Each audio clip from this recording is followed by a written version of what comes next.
All right, so this is being recorded, just to remind everyone, and Christine's going to keep letting people in. And I am going to go to share screen again. We're super excited to see you all. And I'm going to start in the interest of time. So this webinar is really designed to answer your questions, both questions people put into our survey and also questions that you come up in real live time.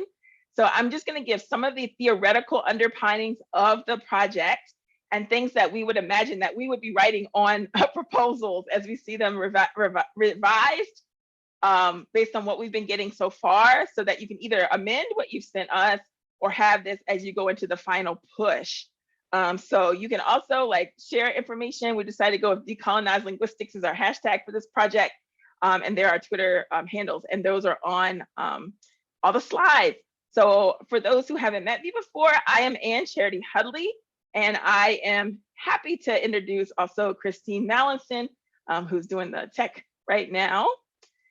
Thank you so much for joining us. So as I said, we will send the video and slides to everyone who registered, and we'll post them on the site. So if you haven't registered for today, like if you got the link for someone else, definitely try to register, because we will update people who registered in that way.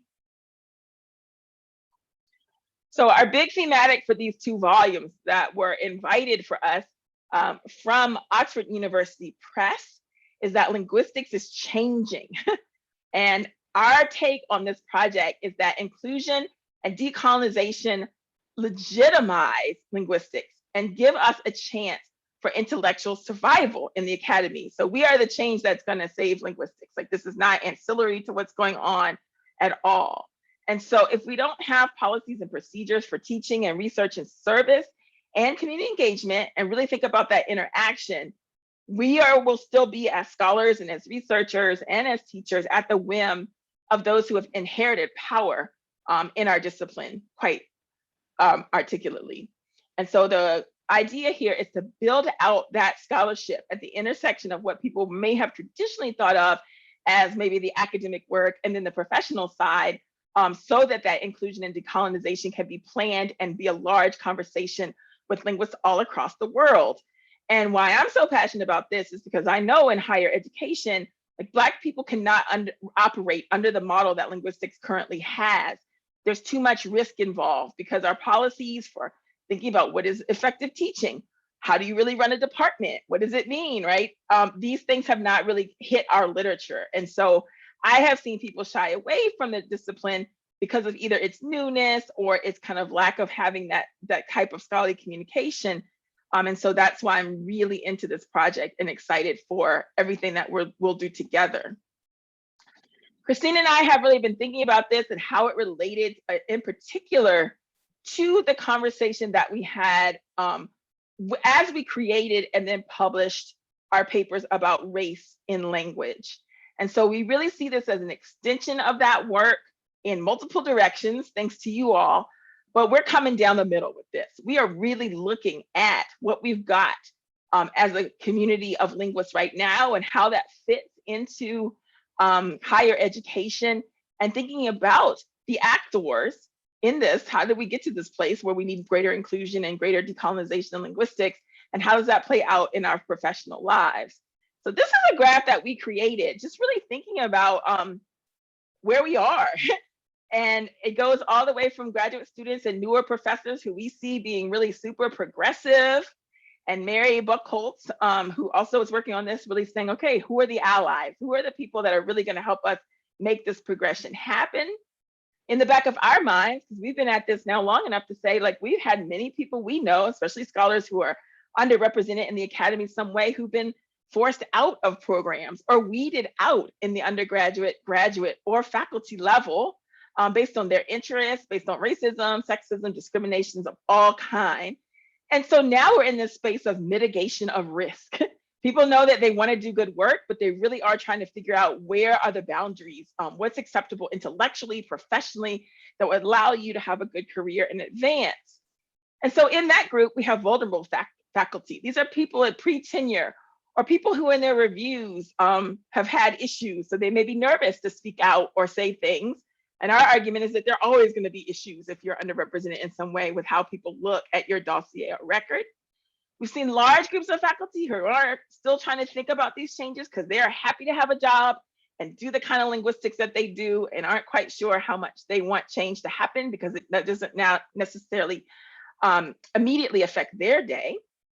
And so that blends into critical race theory models of lazy, but also willful ignorance, right? That if I just kind of stay calm, stay quiet, don't say anything, that's going to be in my best interest and perhaps in the interest of the people I work with and learn with. And a subset of that group would be maybe people who are really vested in thinking they're smart. They think what they're doing is the most important thing and that's what they need to worry about. And I'm here for the research, often basic research. And that's what we do. And those groups can also splinter off into what I see, literally where I am, coming from the lens that I have is the power elite. These are faculty who are able to monetize their careers in linguistics. They're able to make political decisions, both in their universities and in the discipline as a whole. And they have a reason to defend their elite status, right? Because of where they are in the power dynamics. And a splinter off of that, and this is important across higher ed, is people who are jockeying for that elite status and co-opting causes in part to fit their needs as they look at that kind of historic way things have worked and how that works for them. So this is the larger theoretical landscape. Christine and I are both linguists, educators, but also administrators at universities, that we are trying to tie kind of the way that we think about this in linguistics into, because it makes sense for us as a discipline from our lens. And so this breaking of the constrictive norms that we talked about in our response to the responses is really critical. So encouraging people to talk about prestige, encouraging people to think about work, the value of work, the economics of work in linguistics, right? As professionals and individuals. And we want to encourage you all to really think about intellectual interests. Who is making those publication decisions, those in-department and in-discipline decisions about what work is of interest in the linguistics community at large, is kind of how we think about this. All right, and so how are we reimagining what will be done? Some of the big thematics we want to encourage is thinking progressively and creatively, even before Zoom times, but now particularly in Zoom times, about teaching across universities. How can we do this in partnership models? This is really active for both of us as we think about our long-term partnerships, not now just being as individuals, but as institutions that are coming together. For me, this is relationships that are still ongoing, even with my move to Stanford, with the UC and the Cal States and the California community college systems, right? So thinking partnerships that are sustainable, that disrupt notions of who is at what university being a grounding factor. Another one we really want to encourage is innovation in publication and production models. And so this is really thinking about how do we value products and not just necessarily like written forms of work, and how do we really grapple with how that might look differently and encourage different types of scholarship and asking different questions if our publication and product models look different. And the third one that we want to encourage is refusal to participate in discriminatory activities, right? So when do you put your foot down and say, I am not going to be a part of this process or procedure because it's not going the way that we need to? And why we want to really encourage that in a scholarly form is thinking about where that takes need for collective or social action to make those changes happen. So I come from that Black intellectual culture that's been going on, and particularly in the last few years of thinking like about demand. So one of the questions I think to ground this theoretically is, do linguists need a demand list? And if so, who does it go to, right? As we kind of think about change. And so what can be done as a collective rather than individuals, again, underpins how we are reimagining thinking about this. So this doesn't say necessarily like change your topic or the thing you've been working with, but asking yourself these questions to kind of stretch it out and think about it in the long term. Some of this may be aspirational, that's great, but that's kind of where we want to see the conversation going. All right, so the actual call is listed on my website. Christina, if you have a chance to put it in the chat, that'd be great. And so just thinking about the call in general, we're going to answer questions about it and share.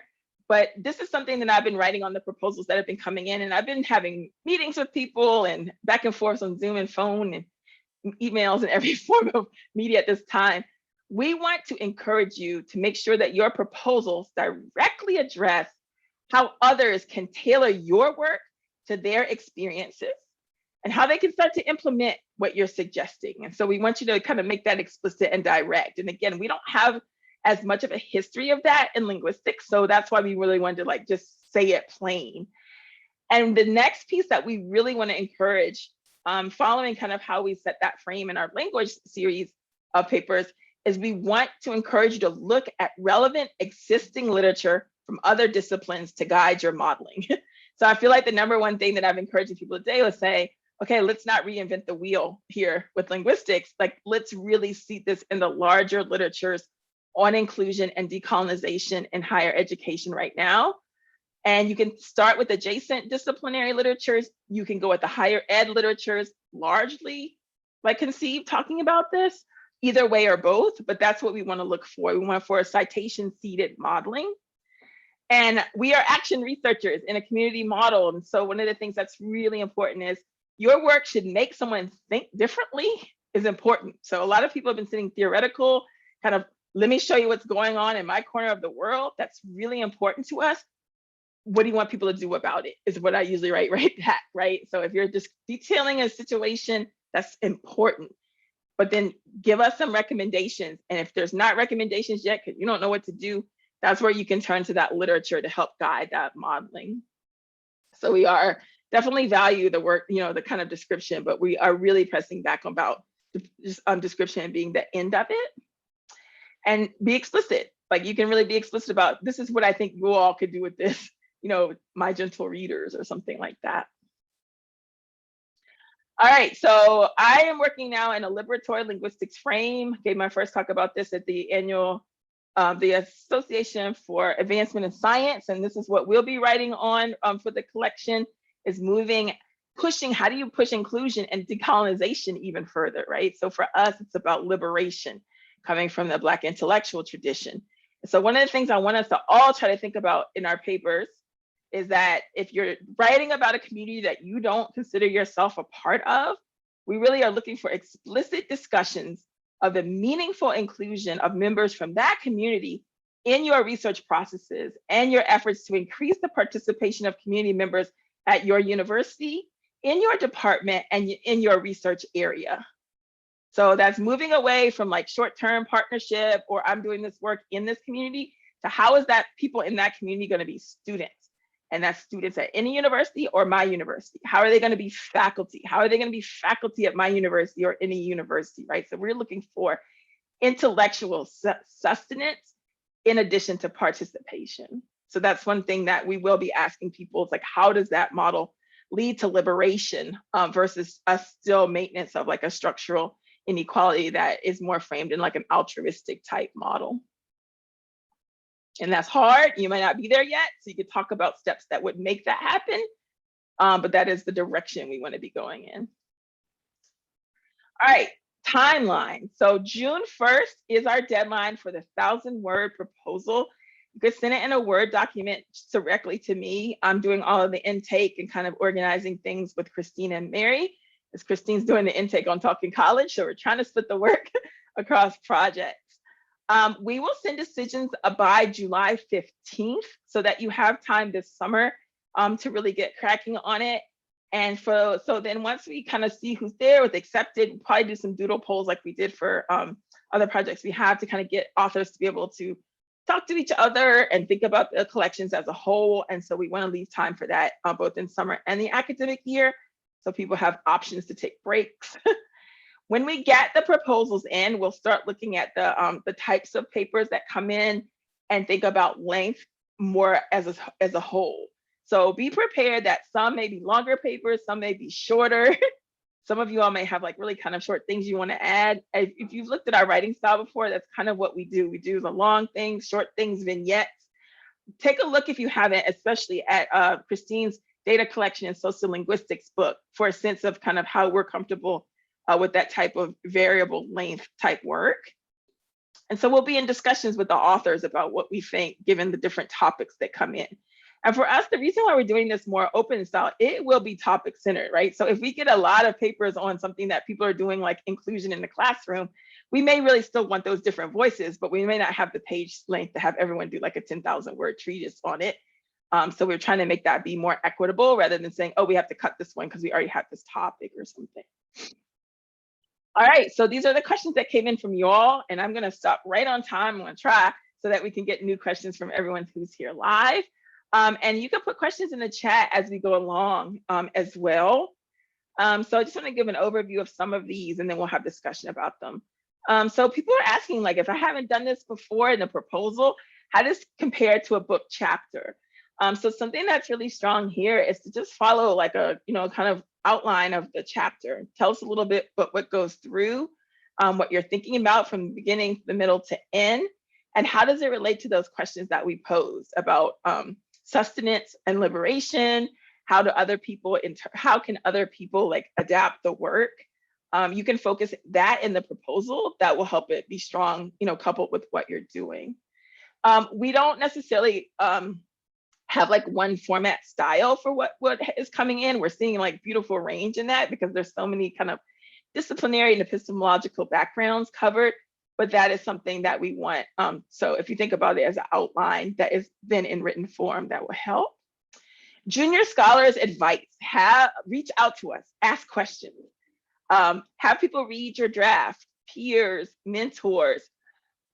I've been encouraging a lot of junior scholars to reach out to some senior scholars to see if they might want to be co-authors or kind of give some different like scope and lens on the projects. So that's one aspect that we think can help. And we will be having sessions to help people develop their papers if they're selected. So if you're a junior scholar, be on the lookout for that. And I will be giving a talk likely, and I'll send this out to the list, for Cambridge University Press asked me to do a talk about this more mentoring in the publication process. So if that does come to fruition, I'll let everyone here know so we can kind of look at that. It's going away from this traditional model of like, I just send this in to the authors and they tell me yes or no, and to one that's a much more like formative way. And that's something that we see in this type of liberation model. We don't have a preference for big picture versus case studies. So we really welcome that range to come on in. And again, once we see the scope of what comes in, we'll be in conversation with people based on that. But I would encourage both from just the beginning. So people are talking about things that they're really trying to do. And then people are kind of hitting these bigger theoretical issues, like what does it mean to decolonize something? And how does what we do in linguistics bring to bear? So we've seen the range come in already. Okay. I'm interested in the different scopes of the two publications. I think this will allow me to submit the publication that closely aligns. We've been getting this question a lot. It's a good question. Sometimes it will come down to us looking at the proposal. So you don't necessarily have to have made that selection ahead of time. We've been giving feedback to people about different angles that we think it could go. And that also could be informed by the greater group. So if you are feeling like you don't know, that's good or okay. Here are two litmus tests that we've been using actively. If it's inclusion, really articulating the inclusion process. Who are you trying to include in the short term and the long term? And if you're going for a decolonization model, what theories or models of decolonization are you using, right? That kind of goes to the inclusion as well, but I think I'm thinking about that in that way.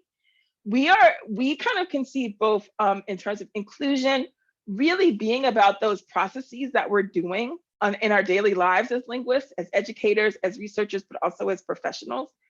And we definitely envision the decolonizing more in the research frame. So epistemologies, methodologies, practices, ethics, but these can bleed across, and that's where people are, kind of, so sometimes you might just say like, this is the stance that I want to write from for this paper right now. Like we've seen that come through too and have been okay with that. Format possibilities. So we're gonna have a range, right? More kind of book chapter in the linguistics tradition. So you might want to look at some of those that Christine and I have written. We encourage writing yourself into it. So that form might be new for people. So like your first person experiences, your story, your positionality, that's absolutely welcome. If you say, hey, I may want to do a shorter piece, like you can tell us that from the beginning, and that's fine too. If you feel like it needs to be longer, let us know that as well. And so that's something that can go into the format. Oxford does have rules just about what's going on, so we will articulate that, as we get the proposal going. I don't know why there's an accent over the U, but anyway, how can you best prepare your graduate students to submit the work? Take the time to really go through your working theories of inclusion and decolonization with graduate students. Take a look at some of the readings that we have on the website. We put some key citations and readings there. Ask them the questions that we have put in the webinar. This was a good question to help us think about this, and work on your collective and individual answers to those lead questions. I think that will really help prepare graduate students. And also, sometimes graduate students don't know if they want to contact us or not, like reach out to us and ask us questions. That's something that we know can help, because the grad students, like, we're friendly, but people are scared of us, and we know it. So we're trying to deconstruct that reality. All right, so that's something that I think can help. All right, so we did the volume 1. I put it in twice to remind myself. All right, and then we get some theory things. So some people, I got a great question. I thought when was it supposed to use the term decolonization unless we refer to actual land repatriation, but maybe I'm taking things seriously. So that is one model of decolonization that comes out of Tuck, is coming out of an indigenous, especially Native scholars model. I come from a Black model. I am from a colony, right? I grew up in colonial Virginia. So I don't come from a land repatriation model. I come from like a historical colonial goods and assets allocation model. And so this is going to be important. Like, we're going to be building like what this means across these different theories that are coming to us from related areas. And you can engage directly with that. So you can say like, okay, I come from more of a Tuck model. That makes more sense if you're coming from documentation or revitalization or sleeping languages type models. Those of us who are working in more of a goods and assets model, it won't necessarily be about land models. It may be about something that's a little bit different. So I think that's really important to engage with directly, is like setting what you think should be included in an inclusion model or a decolonization model as part of the paper, and you can just state that directly. All right, someone asked about how to incorporate principles of disability justice. No one has proposed that yet. I heavily welcome it. In particular, I've been writing a lot myself about disability and the different models recently for some works that are coming out. And so if anyone wants to do that, I want to encourage you to do that, and also talk to other people who've been kind of doing that or thinking about that. That would be great to have included. Would it be possible to write about confronting institutional linguistic hegemony? So professors who use language, racist, ableist language, or otherwise violent language to maintain integrity of the literature. Yes, this would be a great topic. We've been doing some talks about that recently, invited mostly closed talks. So it'd be great to see people talk about that in this volume. I have things to say for some of the invited talks that I've been giving about that recently. And laying that out for people in the different models would be amazing. We welcome psycholinguistics frameworks. It fits within our scope. We welcome critical applied linguistics or sociolinguistics. We are welcoming wide, and we will seek reviewers that are appropriate based on the areas. And we want to foster cross conversation. I think this is a really important point, especially for people who are newer to linguistics. And that, I mean that in terms of students, but also people who are now writing in this space that maybe come from different areas. Like, bringing those groups into conversation is one of the ways that I think that inclusion is going to happen in linguistics. So we want to welcome all different scopes. Good questions here. So yes, putting the autoethnographic right into the format is fine. So we want to welcome that. Data samples can be focused along that line, really talking about it. So then thinking about, for me in particular, when I look at these questions, I think about that history of the importance of the autobiographical and the biographical tradition in making this work happen. Like, I have to tell my story so you can even know what's going on. And so that is great. We love pedagogical tools and exercises as part of this. We want to make sure people have things that they can do. And we will set times for people to read each other's drafts as much as we can with the scheduling. And online linguistics is welcome. Tying it to literature is going to be the thing we're going to say. So lots of people have been trying and doing things during the pandemic. They've been doing it for online. They've been doing it for the racial justice movements that have been happening. tying it to literature is where we're going to press that conversation. How do we build an evidence-based literature for this, for linguistics? And so that's what we're going to be doing. And data and results, if you have that, that is going to be welcome as well. Preview, and people are saying, do I have previews of data results? Share that, share the modeling. Some people will have more modeling, more data. We'll help kind of combine that together across the scope.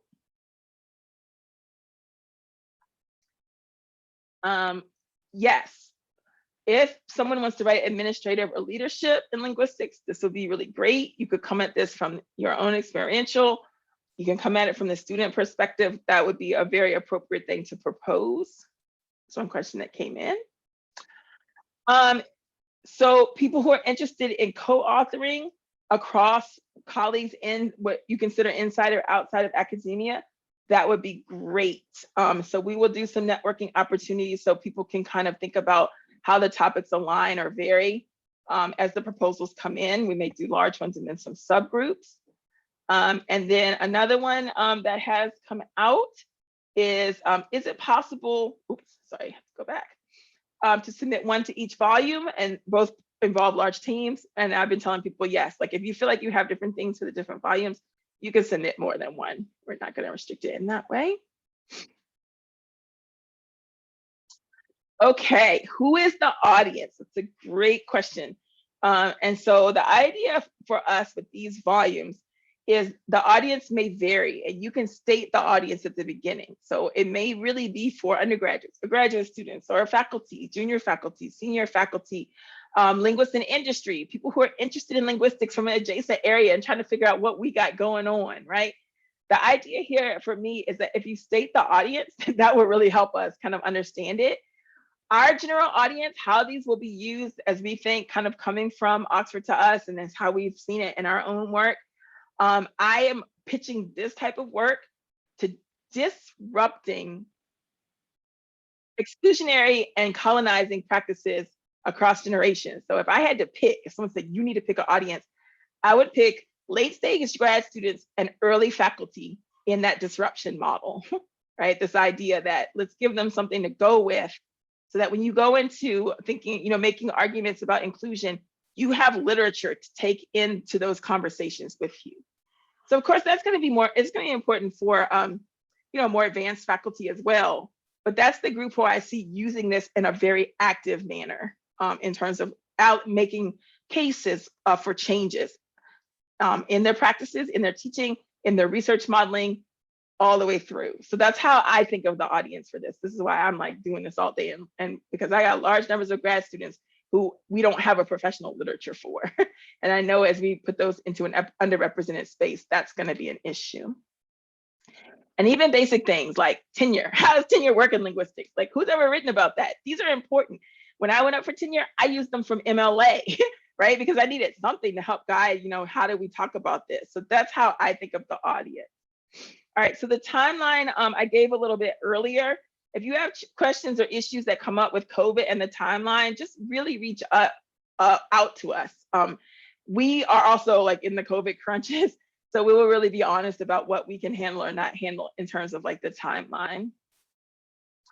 Are reprinted articles eligible? And if so, how that might work? So what we, this is a great question. So we thought what we would do in terms of reprinted articles is really think about it in terms of,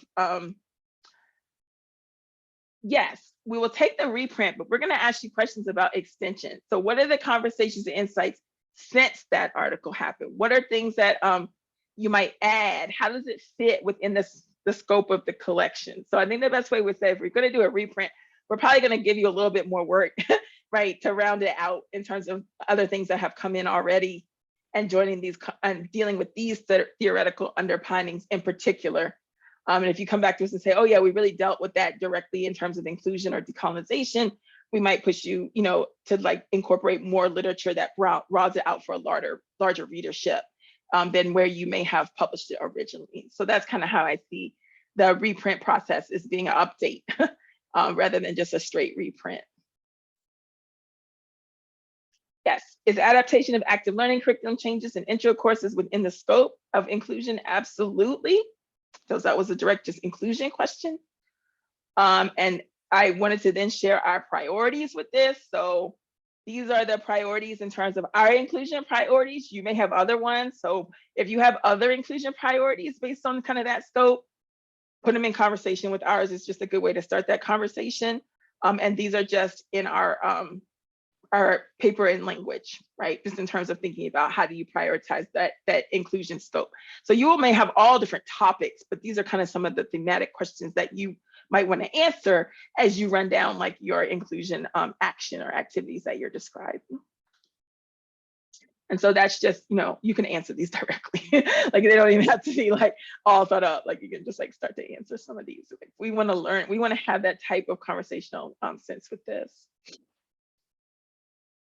And then with decolonizing, we want to really think about this concept in terms of your frame. So someone could say, oh, look, this thing that I was doing in teaching, yes, is inclusionary. That's great. How might it also be decolonizing, right? That's the onus is on the author to kind of, if you're coming from that angle, and that's what we've been doing too. And I think that's really important to think about just in terms of like how you frame it, which cases you want to make, what literatures you want to include, and getting our perspective again on that decolonizing being about that research agenda in some respects. Intellectual interests come into that, right? So the way I think about this, especially in linguistics, is like, we really need to think about the reward structures of how that's racialized and economically stratified in linguistics. And so a lot for me, when I'm reading what people propose for decolonizing, is I'm gonna really be thinking about how does it decolonize the intellectual interests that center linguistics? How do we disrupt traditional departmental norms and identities? How do you disrupt what happens in publication spaces, the ways that we do those evaluations and make decisions about publications, all the way down to those conversations with editors and publishers. So that's kind of how I'll be reading downstream on those research models. And I'll also be thinking about that with respect to who is your intellectual community, right? So who, if you're claiming some kind of decolonization effort, part of that should be a decolonization of who you are seeing as the recipient or the audience for that work. And so I think that's going to be really important as we look at all of these papers. But as people had asked questions about like, what do we mean by decolonization? I mean a whole different audience for the things that you say that you're doing, right? And really interrogating who is it for.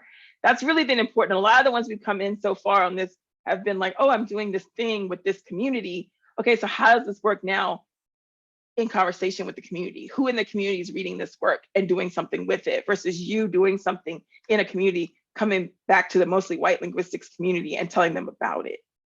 So that's going to be important. All right, so criteria. That's what we're gonna really use what we've shared so far. We're gonna look for readability and accessibility. We're gonna look for that literature, relationship to literature, relationship to changes in thinking, epistemologies, and also in practice. What do you want people to do? So think seated in literature, epistemology, practice, overall accessibility,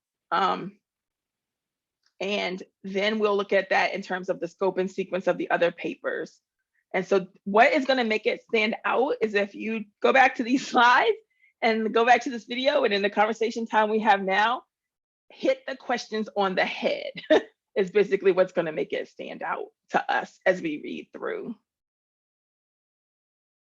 All right, and that's going to be my top priorities, is that you address the issues directly, that you show something that's innovative in terms of how you are framing inclusion or decolonization through your work, and you're giving active, specific recommendations for how this impacts some of these larger issues in linguistics, in theory, in research, and in practice, right? With an action-centered outcome, something that you want people to do differently because they're thinking differently, they're acting differently, they're using different methodologies, right? They're thinking of different partnership models.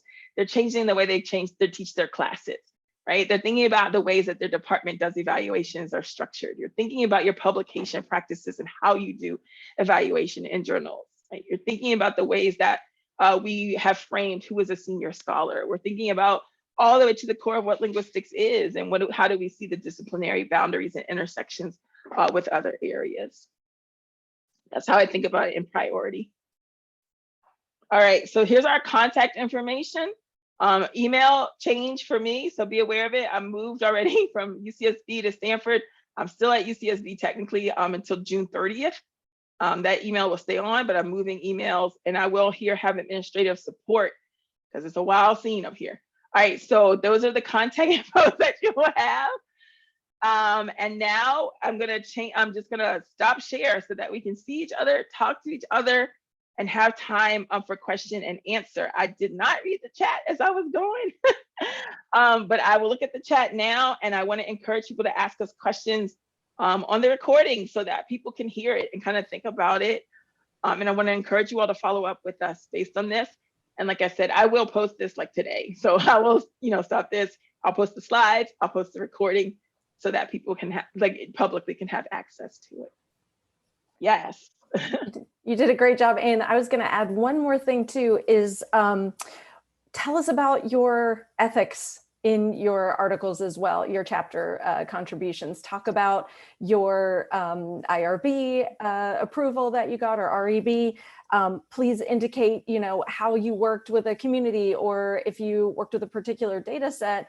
I'm going to put into the chat a link that I think is really informative from the Association for Computational Linguistics, which I think I learned from Emily. So thank you, Emily, which gives some really good questions that you can ask yourself. I think, some of us in more of the community-driven fields, there are a lot of models out there for some of this. And then like these new models are a little bit more new in some of these other fields. So please consider those issues as well when you're drafting your chapters.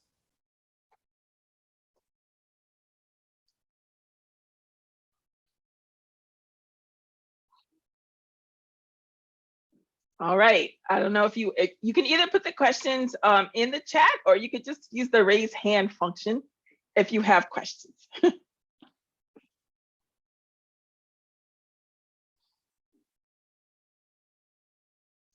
I will. Yes, Joy. Hi, Anne. Thank you so much for sharing. I was wondering, since you and Christine are here together, if you could share a little bit more about how you and Mary kind of came up with these questions. Was this sort of, how did that conversation go? Was this sort of a reflection on the field as of late, or sort of a more sort of diachronic perspective? Like, can you share a little bit for you, like your vision, right, for these 2 volumes? Yeah, I think it's over time. So, I mean, we're going all the way back to thinking about issues with undergrad all the way to now. And I think a lot of it is framed for you all, right? So thinking about as you all enter the professorate, how are we really going to make changes so that those stories that we kept hearing won't just keep replicating themselves. So I think that's it from my take. Christine, what's your take on that? Yeah, I think that covers it. Yeah, I'm going to think more on that too. I mean, I think it has developed sort of over time, sort of in conversation over time in our thinking. So yeah. Yeah. Does that answer, Joy, or do you want more specific? Yeah, did you want more specifics? Yeah. We'll probably put some of that in the first chapter too, I think, of each of the volumes. Right. Yeah, well, that's helpful. Thank you. Yeah, I mean, I read it from my own perspective, right? Like, think of the way that this emblazoned to me was as an undergrad. I was working as hard as I can to be a linguistics student. I had that great privilege of having some linguistics in high school. And I dealt a lot in undergrad with just the reality of people dissuading me from different topics and being like, oh, that's not really linguistics. And I was like, well, why? Like, how am I supposed to figure out what linguistics is if I'm still interested in these issues of language? So that undergirds it for me. So bringing that into our positionality, I think is really important. It's your question is really spot on. And now I deal with it a lot on the publication side, making sure that there's publication space for people to be able to publish. So, how we kind of go through our careers, I think informs this, not for me, but for the people I'm editing, right? Yeah, reviewer two. That's what I do. Yeah. Yeah. And I can add, that was super formative for me actually too, you know, as an interdisciplinary scholar, and having folks tell me, well, that's not linguistics, that's not sociology, that's not, you know, and so that really kind of motivated me from, you know, day one in grad school to figure out, well, who's making those decisions and what would it look like if we didn't have those boundaries getting set? So yeah, but I think it has evolved then, you know, over time to get us here. So yeah, great question. And then I think another aspect of that, I think Jamal said it once funny in lab one day, is like, it shouldn't just be how to get more people in linguistics as inclusion. It's why are they not lining up at the door? Like, here we are studying languages and culture and like all these different aspects. Like, people from those groups should be like the first ones that want to hear what we have to say. So what are we doing or not doing that's not making that possible is something that we have been talking about in my lab incessantly. Like, that's like that's how we look at this at the frame. When we're doing our projects, it's like, we want Black students to be like, oh my God, that's awesome. I just want to participate in that. Uri, I think you were next. Thanks. First of all, thank you very much, Anne and Christine, of course. You know, a lot of these things all of us, or many of us, have been thinking about for a long, long time, but we have been, I think, we've had inhibitions about writing about them because, like I mean, this is related to what you said earlier, is this linguistics, right? So we you know, for promotion reasons and all of that, we focused on, you know, the more hardcore-ish kind of linguistics. My question, but you know, because this is about decolonization and inclusion in linguistics, and because the audience, as you said, is intended to be quite diverse in the disciplinary sense, and even in the academic sense, right? It's not going to be all, you know, full-fledged academic. So I'm trying to find a way to bridge, you know, our, let's call it our politics or ideologies with our linguistics. And I mean, I'm assuming people will have different kind of balances to strike, but what is the expectation? I know you're going to say, well, you're not going to say anything goes, but you're going to, the longest. But what are kind of your thoughts on that? How linguistic-y in the kind of traditional sense? Think about it this way, I would think from that question, and it'll depend on your topic, but here's what I want to say. Think about this as a crucial necessity of creating the professional literature of linguistics. What is linguistics as a profession?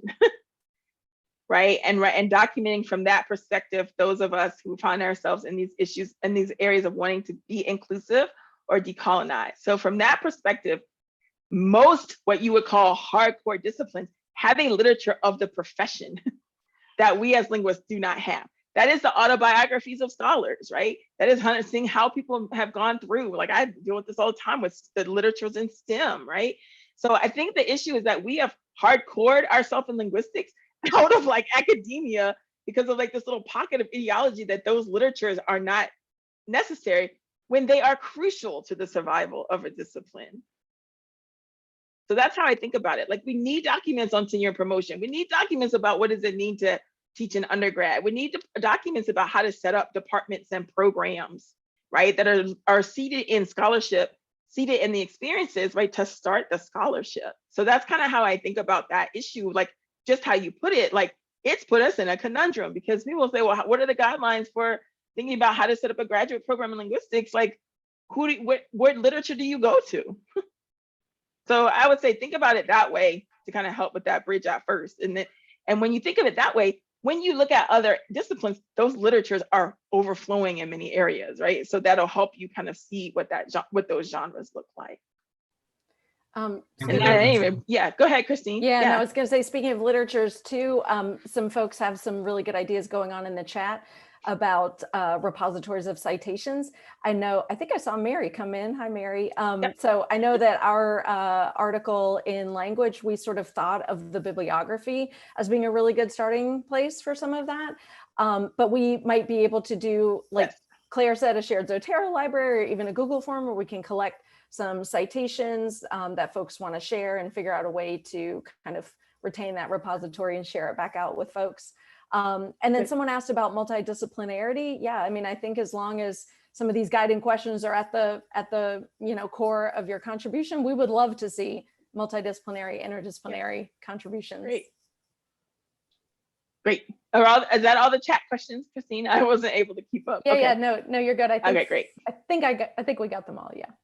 Okay, great. Okay, I think Candace was next. You're on mute. You're still. We're seeing it as a mute. Okay, can you hear me now? Yes. Thank you. Good afternoon, everyone. My name's Candace Thornton, and I'm based out here in Houston. And my question is in relation to multidisciplinary or interdisciplinary proposals. I am really interested in addressing decolonizing work, but also exploring the lack of linguistic programs at HBCUs. I just finished my master's at one and I attended undergrad at another. And I didn't know that what I am doing would fall under linguistics. And so trying to bridge the gap and say, okay, this doesn't just have to be English. And these are the things that institutions need to do, or these are ways that Black students can be brought into the linguistics field. So I just wanted to hear some of your thoughts as coming from someone who doesn't have the linguistic background. Yeah, that's all good. Okay. Let me give you some things to do that I wish, right? Because we've been dreaming about this for 3 years. Mary, you can jump in. Interview people who are teaching linguistics at HBCUs right now. There are actually a lot to see, like, how are they configured? Who are their students? Do they aspire to having a program or a department or seeing that relationship? And just email me. We can set up a time to talk to you about that, because like I know some you could start with. And I think then there are some linguists who have attended HBCU, so talking to them about their experiences, right? And whether they were linguistics when they were there or how that has looked. The same thing, I've got a list of those people. Doing some of that and tying it to what you've seen is the way that Black literary tradition of using your history, your autobiography, and then tying with data becomes what I call the ologies, right? So we go from the narrative to the ology when you start adding those other voices in. So I think that's something that's really doable and would just be a huge contribution to kind of get a scope of that. So many places may not have like linguistics departments or programs, but they've got somebody teaching like intro, they've got people teaching things related to language and culture in other areas. It'd be great to document that. Perfect. Thank you so much. You're welcome.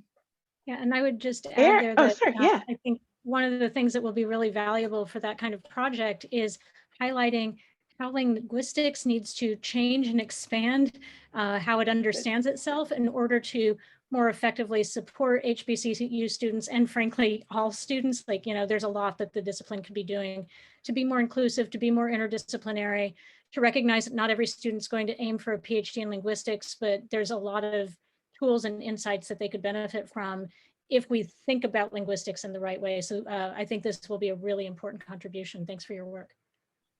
Thank you.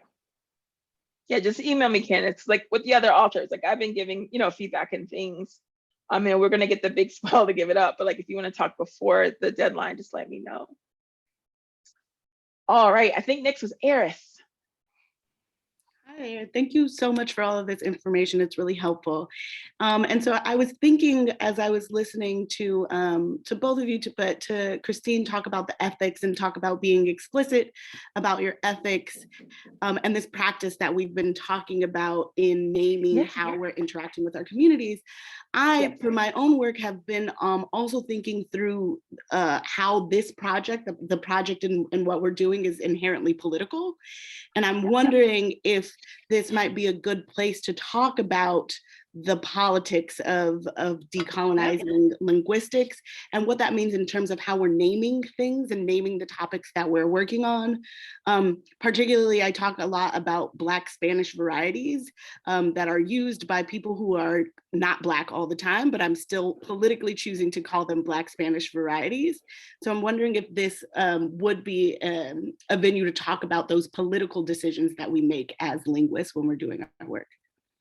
Yeah, and I think it's good to talk to Uri about that overlap with the question that he asked earlier, right? And thinking about this, think about it specifically and generally. Like I said, we're talking about everything here. What are the politics of linguistics? One of the big interesting things about linguistics is you think about the disciplinary divides or the ways that this has formed is that you got really like people who consider themselves super progressive liberals coming out of a Chomsky tradition.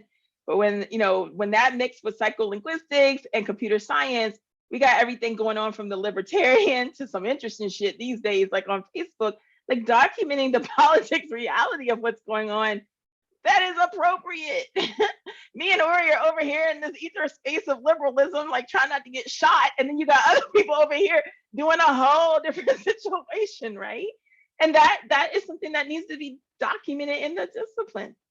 And with your positionality, if you all don't know, I grew up as part of the Southern Democratic politic machine, you know it now, right? Like that's the kind of stuff that we need to start bringing, to the conversation about how this is happening and what are we bringing with our own political identities to this work and why we chose this anyway. I mean, it's kind of obvious if you're on my social media, but if you're not, you may not know, right? And so these are the things like we have written these separately in linguistics, but like that's not how it works in areas that are adjacent to us. And that also causes sometimes suspicion from my point of view of scholars of saying, what am I getting involved with? Because I see linguistics going everywhere from the, avowed progressive to like this very interesting neoliberal libertarian narrative that's going on. And I've never seen a publication about that. Yes, positionality statements as part of your proposal would be great. I would say if it's embedded in it, that's fine. If you want to have it separate, that's fine too. So I'm happy to see it either way. I would say if the proposal's 1,000, like try to keep the positionality statement, like those can get long quickly, right? So I would say give us just an overview, 250 or 300, what you think is appropriate in the proposal stage, and then you may want to flesh it out later, because I would imagine our final one will be asking for, at least some in the volume. Jamal. Thank you. Thank you again for the presentation, Professor Charity Hudley. Just a quick question. I wonder if you might opine on your stance as it relates to multi-authored pieces, especially across universities and colleges, disciplines, and also academic ranks, so professor and graduate student. Yes, we really encourage multi-authored scholarship. Like one of the questions we had earlier was about that. Like, so we encourage big teams. We encourage people to think about people. You may use this as a justice model to reach out to people to co-author. It's a time to be in conversation across ranks and across types of universities. So I'm in a more author the better type of situation. As part of that, you all, it's going to be on you all to kind of make sure that the paper has one voice and one kind of like, kind of central authorship. And I want to encourage people as you do that. The ones that I really like, just for how clearly they're laid out, is the APA guides to authorship. So they may not pertain to how you think about authorship, because you might not work in that framework, but look at the questions that the APA asks, especially in terms of rank and risk and vulnerability and documenting the actual work done. And those are something some of y'all might want to take on, is how does this work or not work for linguistics? But if you are doing co-authors, that's something that I use to really help people determine like how the author should appear and how we describe contributions to work. Let me see if I can find them. I'll put them in the chat if I can. If not, I'll post it later. And so I wish like we had more time, to like kind of have more of the conference, like meeting authors. I know people had reached out about this, but we kind of want to get this volume underway because me and Christine be doing like 8 jobs at once.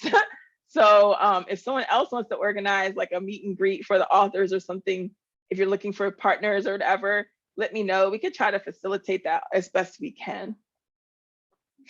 Yes, and then we'll go through peer review. And so, we will have like a standard peer review model where Christine and I and Mary and I are looking at them. We're gonna decide which ones we think are most appropriate in a meeting in early June. We will invite papers based on that conversation. Those papers come in, they will go out for peer review. We will do a justice model on that, really trying to make sure we have people who are as best suited for review as possible. And it will go through Oxford rules as well. So I know one of our editors is on here reminding us about, some of the realities that the press will also have rules. So you'll want to look at the Oxford guides for authors. And so that's going to be really important to kind of just think about. We will use the two author peer review. We'll have some conversations about which peer review model we want to use with that, right? Because Christine and I there's anonymous, there's semi-anonymous, there's, you work with the reviewer. We'll kind of see the scope of what we get in to think about what's feasible.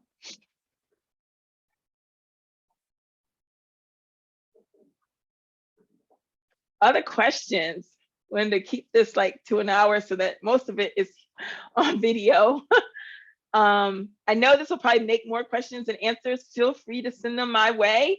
Usually I get the questions in and then I field things out to Mary and Christine based on like if I can answer it or if there's more stuff going on, just in terms of our teaching schedules and our admin schedules right now. So feel free to reach out. We'll do the best we can to get answers to you as promptly as possible. I would say one of the things of doing this today is like we may not be able to read everybody's proposal and give full feedback and get it back to you by June 1st. Like we're a little late on that stage, but we'll do the best that we can with the time we've got allotted. I know that I've taught a lot of students and they want me to read the whole thing and pre-grade it. It's like, are you pre-grading? I don't know if I'm gonna have time to pre-grade. That's the real answer. So. Oh, thanks, Jamal. Yeah, I was looking for it and I couldn't find it. So that's the scorecard that we like to think about. Again, adapting these justice models into linguistics. That's just one that I found really helpful, like to talk about before a project, during it, and after. All right, well, other things that may come up as we see who the authors are or we have subsets, we may want to do some symposiums, some workshops, some webinars, some that go through different societies and organizations, and then we may just want to have some, on behalf of the authors of the group. Zoom has made that very easy to do. Just decide you're going to put on a show and put it on, right? So be thinking about particular audiences that might benefit from sets or subsets of the work in terms of the groups and organizations and conferences that you attend, because I think that's going to be informative to think about who would need other live or Zoomy versions of what we got going on. All right, thank you all so much. Thanks to Christine and Mary for being on here. Thanks to Oxford University Press. Thanks to all of y'all who I know are putting in this hard work every day. One of the last things I want to say is the other thing we're trying to build with this is a culture of credit for the work that you do that has been often considered service work or extra work or diversity work, and building a scholarship for that is really important for inclusion. So you may reach out to people who you know are doing hard work to try to help document it so that they could get scholarly credit. I think that is super important. I've worked with so many scholars on saying, look, you're doing amazing stuff, write it up, get it published. Like that to me is the most important part of this, because I've seen a lot of you all on this Zoom do amazing work and it deserves to be written down and put in a scholarly form. So not just that you get credit, but so that people can share it and see it and have it be documented, because memories can sometimes be short around you, and that work is critical to our survival. All right, so I'll stick around for a few minutes just to see if anybody has any particular questions. But otherwise, like I said, I'll post this as soon as my Zoom stops like recording it. But I'm gonna stop the recording now and wish you all a good weekend. Thanks so much, everyone.